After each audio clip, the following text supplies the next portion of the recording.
कहानी 8 भाग 8। मूसा ने परमेश्वर से सवाल किया। तब मिस्री लोगों से काम कराने वाले सरदारों ने बाहर जाकर उनसे कहा, सुनो, फिरौन इस तरह कहता है कि मैं अब तुम्हें ईंटें बनाने के लिए भूसा नहीं दूंगा। इसीलिए इजरायली लोग पूरे मिस्र देश में फैल गए ताकि वे ईंटें बनाने का सामान यानी भूसे को ढूंढ सके। काम कराने वाले इजरायलियों पर और अधिक दबाव डालने लगे और उनसे ये कहने लगे कि जितनी ईंटें तुम भूसा पाकर बनाते थे उतनी ही ईंटें उतने ही समय में अब भी बनाओ और अपने हर दिन के काम को उसी तरह पूरा करो।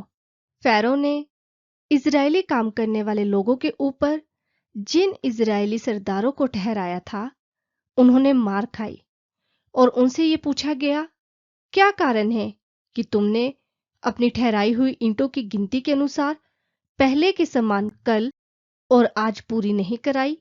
तब मूसा ने यहोवा के पास जाकर कहा, हे प्रभु, तूने अपने लोगों के साथ ऐसी बुराई क्यों की और क्यों तूने मुझे यहां भेजा?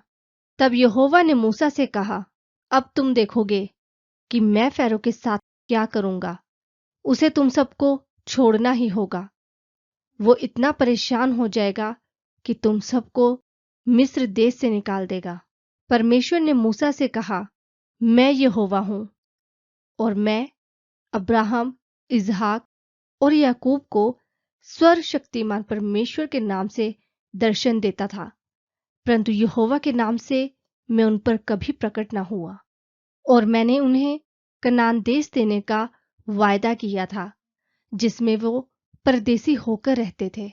इसीलिए तुम इजरायलियों से जाकर ये कहना, मैं यहोवा हूं और तुमको मैं मिस्रियों के बोझ के नीचे से निकालूंगा और तुम्हें गुलामी से छुड़ाऊंगा और अपनी भुजा बढ़ाकर मिस्रियों पर भारी दंड देकर तुम्हें मैं छुड़ा लूंगा और मैं तुमको अपनी प्रजा बनाने के लिए अपना लूंगा और मैं तुम्हारा परमेश्वर ठहरूंगा।